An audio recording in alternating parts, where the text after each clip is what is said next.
Can an expression go on forever and still settle on one ordinary number? This infinite radical seems as if it should keep changing forever. Square root of 2 plus square root of 2 plus square root of 2 and so on without end. Yet its value is finite. In fact, it converges to exactly 2.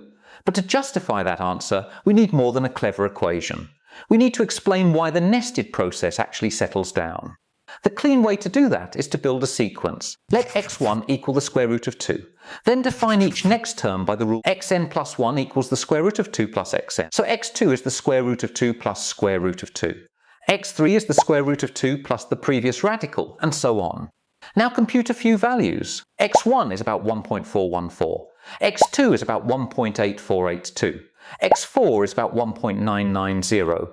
The numbers are rising, but they are not running away. They're creeping toward 2. They seem to be creeping toward 2.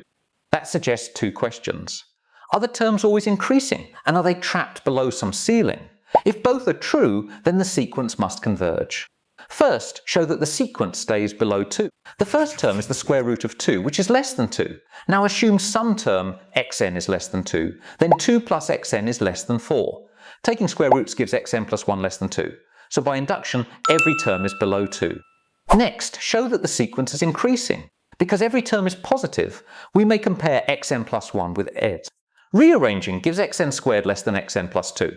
Taking square roots of both sides, so remembering all's quantity root of xn plus 2, we get xn less than the square root of xn plus 2. But that square root is exactly xn plus 1. So xn plus 1 is greater than xn. Now we know the sequence is increasing and bounded above by 2.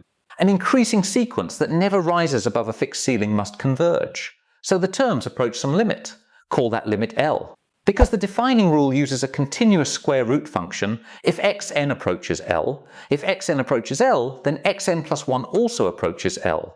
So the limit must satisfy L equals the square root of 2 plus L. Now solve the fixed point equation. Square both sides to get L squared equals L plus 2. Move everything to one side. L squared minus L minus 2 equals 0. Factor it. L minus 2 times L plus 1 equals 0. So the only possible limit values are 2 and negative 1.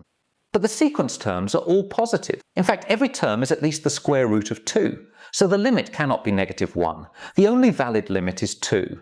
That is why the infinite radical has the finite value 2. Not because the nested radicals generate a sequence that climbs upward, stays below 2, and therefore converges. The fixed belector it can converge to. Once convergence is established, which number it can converge? There is an important accuracy warning here. Solving the equation x equals the square root of 2 plus x is not enough by itself. But only one matches the actual behaviour of the sequence. The real argument must include convergence and the non-negative condition. So the infinite radical does not magically stop. It keeps going forever, but its values get closer and closer to one stable point. The sequence view makes that visible, and the limit equation makes it exact. Step by step, the radical grows, slows down, and lands on the finite answer 2.